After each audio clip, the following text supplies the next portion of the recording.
Hello everyone and welcome back to another AFK Journey video. In this video we're going to be going through the updated Celestial Hypogean tier list that I've just come up with. Now that Sylphira has been out for a while, we know where she belongs in this tier.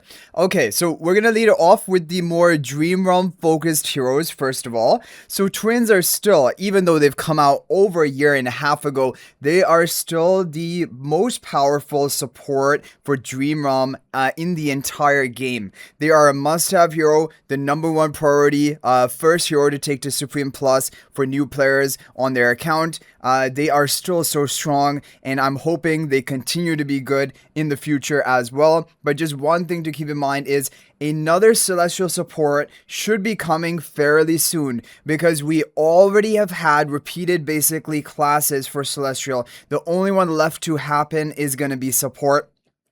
And so that is expected to come maybe even at the end of the season. I don't know. It will depend on the actual schedule. This is just a prediction. So yeah, twins are still a beast, the most important Dream Realm Celestial Hypogean. After that, we have Contess. Contess has absolutely dominated. She was so good in Endless Dream Realm at the end of the previous season, and that was already enough of a reason to must pull her. But now, even for pre-Endless Dream Realm, she's still actually good enough and being used in the best teams for multiple bosses. So Contess is just almost as important to be having on your account, built up all the way to Supreme Plus as the twins are. Now, one kind of interesting thing about Contess is in some bosses she can even work at low copies, one copy, and so picking up one copy of Contess even while you're working on finishing up your twins, it can be a valuable thing. But definitely you want to max your Contess as much as possible if you are a player who've been playing for a while. Contess is the most important hero to Supreme Plus after your twins are done, and you're going to get massive value from that. Contess is also good for PvP. But mainly her role is the Dream Realm angle. Then we have Gunnar. Gunnar is a hero who also in pre-Endless Dream Realm right now, we're seeing great usage of him. He can even sometimes work at lower copies, one copy, and that is another flexible and thing you can do. Like if you're a newer player, you can pick up one copy of Gunnar along with one copy of Contess before completing your twins all the way to Supreme Plus, and then try to make some use of him. And if you get Gunnar fully built out, it is going to boost your score. Now, one thing about Gunnar for Dream Realm, he's mainly only pre-endless. In endless difficulty, you're going to have some use for the Gloommaw Dream Realm boss, but eventually he's not going to be in the top teams anymore. However, along with Dream Realm, we have great AFK stage usage of Gunnar. That is important to mention, and also in PvP, he is really good. He is one of the only heroes in the game that provides invincibility, which is a very needed protection for your hyper carry. And so Gunnar is really all around very good and solid hero, and the priority after you have your Contest built and the twins, of course. Then after that, we have Aurora, which everyone will get to for free by completing your homestead missions if you're a newer player, and you'll get her to Supreme Plus. Aurora is good because for pre-Endless Dream Realm, actually right now, she's only being used in Doomscourge, which is her boss. However, if you guys remember the previous season, when we got deeper into Phase 1, and we have yet to happen that yet in this current season, Aurora is seeing more usage and actually became 3 out of 8 top teams for Dream Realm bosses. So maybe that will happen again. But even if she's just 1 out of 8 for Doomscourge, that's enough of a reason because she's permanently there, even for Endless Dream Realm. And then she always has that, a way to slot into her team. Ravage Realm she's also used, and so Aurora all around very solid hero for Dream Realm, and a priority to be investing into, and luckily you don't have to actually recruit her because you get her to free to Supreme Plus. Then we have Aliceth. Now Aliceth used to be in the previous season in Phase 2 of Endless, which is early Endless. She was almost 8 out of 8 top teams for Dream Realm bosses. However, now we have Phraesto, we have Contess, we have and who knows if another Celestial Hypogean meta is going to be coming at the start of Phase 2. So basically Aliceth is kind of in limbo. We don't know what her actual meta usage will be. Even when we make it to early Endless, we're gonna have to wait and see for that. Overall, she still is a solid hero. Probably expected to see some Dream Realm usage, but maybe not anywhere near as much as it has been in the past. So that is why she has become less of a priority. And as time goes on, it's more likely she will be eventually completely removed or become very niche. Then we have Baelran. Baelran also kind of a niche endless damage dealer. He's really only used for endless, like bosses like Gloommaw. But in the previous season, he had 2 out of 8 Dream Realm boss usage, which is not bad. He also had pretty good synergy with Contess in the previous season for some bosses. So Baelran and Aliceth, they're both around that tier of kind of on the niche side. Not going to be used in all bosses, maybe just a couple bosses where they will shine and allow you to get a big score increase. But really, overall, I have to say, because they're also older Celestial Hypogeans, as time goes on, it's more and more likely that eventually they're going to be completely crept out. And so investing into any of these two right now is a little bit on the risky side. And make sure you have these other more recent or just overall dominant, like the Twins heroes, built up. Then we have Reinier. I put Reinier last because, first of all, Reinier he only needs to go up to Mythic Plus to get his value, which is one good thing about him. And that's why in the past, we've always thought that he's been like, a pretty early priority for new players to build. However, the problem is now that we have Contess has even kicked Reinier out for multiple pre-endless bosses. And the only time Reinier is good is for pre-endless Dream Realm. And even then, now he's being kind of kicked out in some bosses. Reinier will still have some usage, as you guys have seen already in some of the Dream Realm boss top days. However, is only pre-endless, and even in pre-endless, he's now become niche because Contest sometimes just completely replaces him. And for those reasons, I just can't really recommend newer players to be building him because also, if we get a Celestial support coming out, and who knows what can happen. We didn't think we were going to see 3 supports all in one Dream Realm team, but we have seen a Twins, Contest, and Reinier. If we get another powerful support for Dream Realm, like another Celestial support, there's not going to be room for Reinier. You can't run 4 supports in the same team, like Twins, Contest, Reinier, and then the Celestial support. So Reinier, it's a matter of time before he's going to be completely crept out, right? So that's why he is really lowest priority, in my opinion, for Dream Realm, and most risky right now. And he's also a global launch hero, by the way. He's been here for over 2 years. So it is about time where he's not going to be seeing much value anymore. Okay, moving on to AFK stages. Now, in AFK stages, these are the major heroes who are dedicated for AFK stages, but there are other options like Sylphira that we will talk about when we get to Sylphira. So don't worry about that. So Saida is still the queen of AFK stages, the one most important hero to be building up if you want to push AFK stages harder. But that is her major role. She used to also function well in PvP, but honestly, right now, with the meta kind of really ramping up, Hypercarry is becoming stronger than ever, even Sylphira silencing and things like that. Saida has a really tough time. Saida is basically, I do not consider Saida a PvP hero anymore. She's purely AFK stages to me. Yeah, that's unfortunate because at some point she was actually really good in PvP as well. But now she cannot keep up with all this silence meta. They completely shut her down. And then also hard hitting damage hypercarries like Gwyneth, like Freeran, just kill Saida before she has a chance to do anything. And so yeah, Saida, just purely AFK stages, but she is good for that, definitely. Alna. Now, Alna is a really good... Alna is one of those heroes which I can predict is going to last for 1 to 2 years at least, maybe even more than that. She provides invincibility to one of your chosen allies. She is the best protection for Hypercarry in the meta right now. The only other hero that actually provides invincibility is going to be Gunnar, and Alna is on a tier above Gunnar because Gunnar, he has prerequisites for providing that invincibility. Alna is like, for 7 seconds beginning of the fight, you are invincible. When you drop below 50% health or I drop below 50% health, you are invincible for another 7 seconds. If you can survive to 20 seconds into the match, you are invincible again for another 7 seconds. Alna is the queen of PvP protection, and she is the best ally to have with any hyper carry.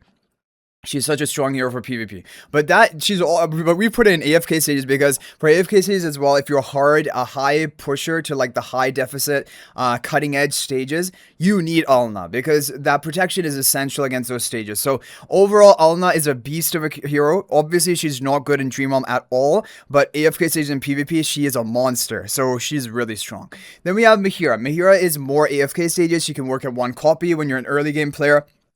And 1 copy can serve you really well. But eventually you can even build her out because for AFK stages, again, hard pushing, sometimes you will need to have Mehira fully built, number 1. Number 2, for Ravage Realm, she still is the hardest hitting damage dealer and damage contributor to the Sylvan squad, and if you don't have her, you suffer massively in Ravage Realm. And also more important now, because Ravage Realm will actually be giving you Slumber Essence. They have confirmed that as ranking rewards. We don't know how much we're going to be getting. I'm not expecting it to be that much. Hopefully it is, but basically this is a more important reason even to have, Ravage Realm as a consideration. And for PvP, she's good, that immediate crowd control, and she synergized really well with Sylphira in that regard, because Sylphira loves heroes who can provide inability, like cause enemy to like be inflicted with inability effects, and Mehira is a great partner for it, yeah. And then we have Kulu. Kulu is a hero who is needed for AFK stages. One copy can do you well early on. Eventually, if you want to push cutting edge, you will need to fully build her out to Supreme Plus. Also for PvP, she's an absolute beast. If you use her in a ranged hypercarry team, where your hypercarry like is Gunnar, is it Marcel, Phraesto, whatever, Kulu is going to provide the range defense buff for your allies. She's going to put up the wall, basically really going to protect and create a fortress of your team, and it's really good for ranged teams. So Kulu is really good tech option for PvP. Overall solid hero, not anything game changing, however just overall solid hero, AFK stages and PvP. Now we move on to the PvP exclusive tier. So we have well, not exclusive, but mainly this is what they focus on. Dunlingr I put first, even before Sylphira. The reason for that is, overall, let's just go through the tech heroes for PvP, which are Contess, Gunnar, Alna, and Dunlingr. These 4 heroes are going to most likely have the longest longevity in this game. Probably 1 to 2 years down the line, they're probably still going to be used in PvP because they provide game-changing tech. Dunlingr either blocking healing or blocking ultimates. Alna, that invincibility. Gunnar, invincibility and massive shielding. And then you have your Contess, which is silencing the enemy team and massive healing and shielding of your allies. So these heroes are massive tech for PvP, and you just want more of them. When you put together teams, especially for Supreme League, when you need to put together 5 teams, like you have plenty of damage dealers to choose from, hypercarriers to choose from. You don't have enough top tier supports, and so or basically tech heroes. And so these 4 are really, you have to make them like spread them out across your teams to try to get the job done. But I would like to have every single one of them in basically each and every one of my team. That's how strong they are. And so that's why I put Dunlingr first, because he's going to have long-term value, in my opinion. Now, Sylphira currently, in the current state, is a beast. Sylphira is so strong because she has AoE silence for 10 seconds when she casts her ultimate. She begins with 500 pre-fill energy, and she has massive damage output. Like, AoE silence is so strong in this game. Only 2 heroes can provide this. One is Contess, and now is Sylphira. The latest 2 heroes, basically, Celestial Hypogeans. And it completely shuts down game plans of the enemy team and allows Sylphira just to cut to everyone like butter. Now, one thing, though, about Sylphira is you need to protect her. And so Alna is a really must-needed ally for Sylphira. You can use Sylphira without Alna as well. Like, I have shown you guys example of comps like that. Either Theodore energy boosting Sylphira, or having like Twins buffer, Hepler protector, Aliceth protector, things like that. But Alna is the ultimate form and the best ally for Sylphira. So that is the thing. Sylphira is very expensive for that reason. She not only needs herself being built, but she needs Alna to be paired up with her, and that will take Alna away from your other teams. So Sylphira is a very kind of greedy hero, but a very strong and impactful hero. One of the strongest hypercarries in the meta right now, if you can support her, if you can build a team around her. But of course, she's also going to be really expensive. And the thing is, these hypercarries, now, Sylphira reminds me a lot of Athalia. They're both celestial rogues. When Athalia, so we're going to now talk about Athalia as well. When Athalia first came out, Athalia was dominating PvP. Athalia was such a powerful hero. We thought she was the best thing we've ever seen. And now, like, just maybe 1 year later, or maybe around a bit over 1 year later, Sylphira is out, and other things have changed, and Athalia is now basically useless. Unfortunately, I have to say Athalia is basically useless. Now, not completely, and I've still kept her in the PvP tier, because if you have built her and invested her, and you're limited on resources, and you can't build like, all the latest Celestial Hypogeans, then you could definitely make Athalia work. And she can still counter some teams. But when you talk about the top tier meta, with Gunnar with hypercarries, Alna with hypercarries, Dunlingr or Contess, you have Sylphira, Alna, like, I mean, things like this, Athalia has no chance. Athalia cannot measure up to these heroes, and Athalia is in a weird place because Athalia isn't exactly a hypercarry, but she isn't exactly a staller either. So she's like, this is the problem with Athalia. She never dies, but she doesn't output enough damage anymore. Like the other heroes, just like Sylphira or Gwyneth or Phraesto, they are on like doing 10 times Athalia's nuking damage. So Athalia is just kind of like keep hitting them, poking them, but not actually getting anything done. Especially now with more stall strategies of Gunnar protection, Alna, Contess, Sylphira, the list goes on. Athalia cannot kill things anymore. And so this is the problem why Athalia has just really fallen off, and at one time she was really strong. And this is the thing about these hyper carries. Sylphira is really strong right now, but who knows? It's just a matter of time before she also gets power crept, and the next best hyper carry comes out, and then Sylphira is going to be on the bench, just like Athalia is now. But that's why I talked about Dunlingr, Alna, Contess, Gunnar. I think these are the 4 heroes which are going to stand the test of time, because like even when more and more hyper carries come out, or even better supporters and tech options come out, you will never not want to have one of these tech heroes on your team. There's so much value. And so tech heroes in this game, you guys have seen it with Dunlingr. Dunlingr has been out for like almost 2 years now, and he is still top tier meta for PvP. It just shows you how valuable these tech heroes are for PvP. Sylphira is very good right now, like I said, but I'm also worried that as a hyper carry, the power creep is just inevitable, and it's probably going to come way faster and way sooner than these tech heroes are going to get power crept. So then we talk about Athalia as well. Unfortunately, just doesn't have the damage, and it's Cryonaia as well. Honestly, I was debating to just move Athalia and Cryonaia both down into the skip tier. I honestly was. I've still kept them here because I know you still can use them, especially if you've already invested into them. But nowadays, if you're planning to invest into these heroes, definitely no. Do not invest into Athalia and Cryonaia right now. Not at all. You can use them if you already have them invested and you're trying to make the most of them. That is totally fine.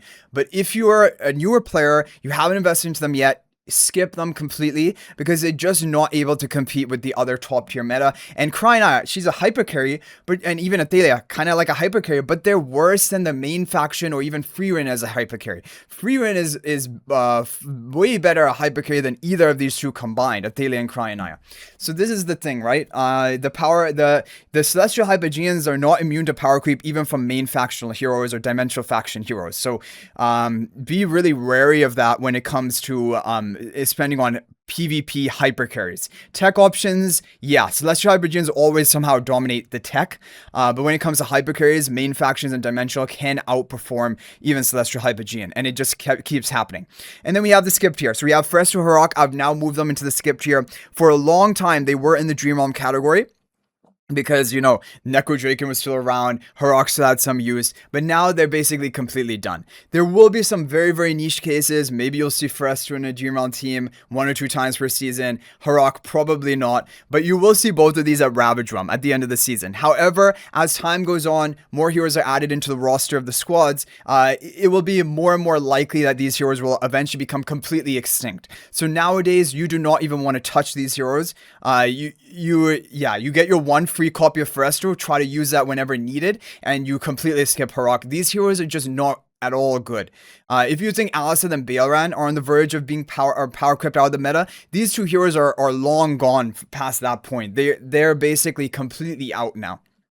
And they don't have great PvP usage. I mean, Phraesto is usable in PvP, technically, but it's just not that great. And Harak is just not a good hyper carry really for PvP, especially in the current meta. Like, again, he's going to get completely shredded by the current hyper carry meta. And then we have Dionel. So Dionel is very similar to Cryonaia, however, a little bit worse. And the reason for that is Cryonaia at least can, she has a cheese strategy of freezing key enemies into the domain, instantly executing them, even if they have revival mechanics, and then basically maybe getting a round 2 and finishing off the enemy team. So for those reasons, Cryonaia is a better hyper carry. Dionel, the problem with them is if the enemy is tanky, if they have Gunnar, if they have Alna, if they have Sylphira even, if they have even maybe Contess, Dionel just does not pack the punch anymore to kill, let alone one enemy team or even the full enemy team, right? So this is the problem with Dionel. He doesn't have the output anymore, and as a hyper carry, he's just being completely power crept by the new ones, Phraesto, Gwyneth, and Sylphira, right? So yeah, I mean, again, you can make use of him if you have him invested. There's nothing wrong in that, but like he is even lower tier than the Athalia and Cryonaia we have in the PvP. Then we have Scarlita, who is completely useless because she just makes you fight a 4v5. No matter what she's providing, like the shielding she's providing, some, immunity to one fatal blow, that is not enough value to be fighting a 4v5. And when she comes down, she never really has even much kill potential. It just never really ends up happening. So yeah, Scarlita is not good. Not worth at all. And then you have Talene. Talene, unfortunately, just completely basically useless. At one point, she was not bad for spreading like Bonnie's debuff with her magic damage. But now even Bonnie, I consider to be really kind of up. Like Bonnie is still usable when you have limited options. But when you're talking about the top tier meta, with the top tier PvP heroes, Bonnie doesn't stand a chance, honestly speaking. Bonnie is too slow. If Bonnie's debuff was immediate from beginning of battle, potentially there would be a way to make it happen. But her debuff is taking 2 to 3 seconds.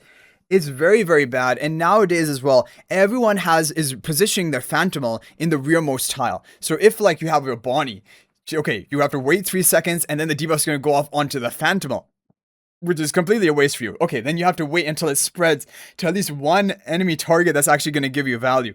And by that point, the enemy has probably already killed you, or their game plan is already set in motion, right?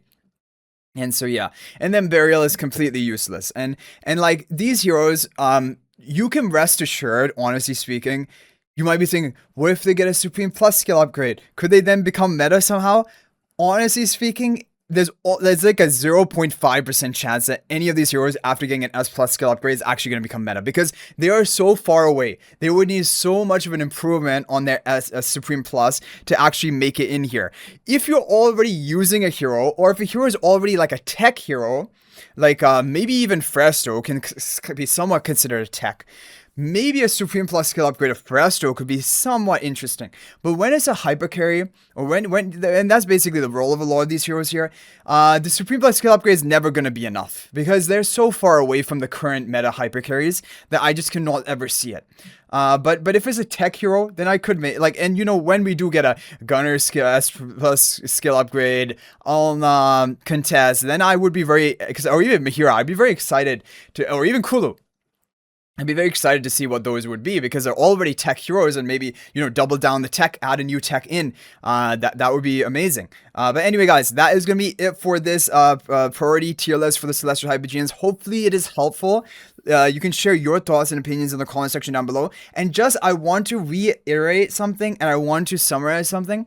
I'm very happy with the placement of all the heroes here. However, the heroes at the end of these different rows, for example, in Dream Realm, we have put Reinier at the end. You can skip him. The heroes right at the end, whether it be Reinier, whether it be Cryonaia, Athalia, even whether it be Baelran and Aliceth, these are heroes that nowadays you can get some value out of them, but very limited value. We don't know exactly. Baelran and Aliceth is kind of more unique case. We don't know exactly how much value is going to come, but like is expected to be very low. And so these are all heroes that generally you will want to skip upon. Like these three, these two.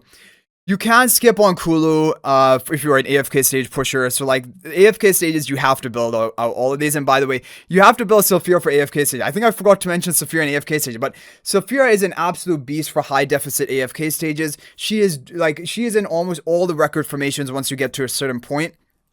And that is because the silence of enemy teams, AoE silence, is massive value.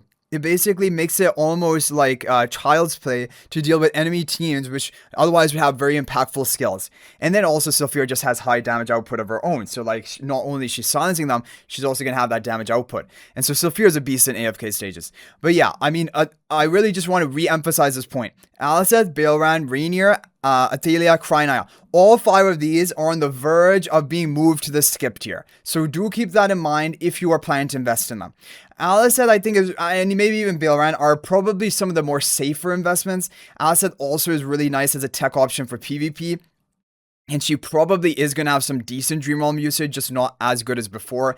Baelran probably going to have some decent Dream Realm usage, but like honestly, Baelran is not at all good in PvP with all of the vitality debuffs going around, completely nuking his healing potential. So like, yeah, these heroes towards the end here are really close to being complete skips. So do not be investing in these heroes now, but basically if you have them already built, don't reset them or anything. That's basically what I'm trying to say with this tier list. So anyway, guys, hopefully this is helpful. Let me know what you think about all of this in the comment section down below.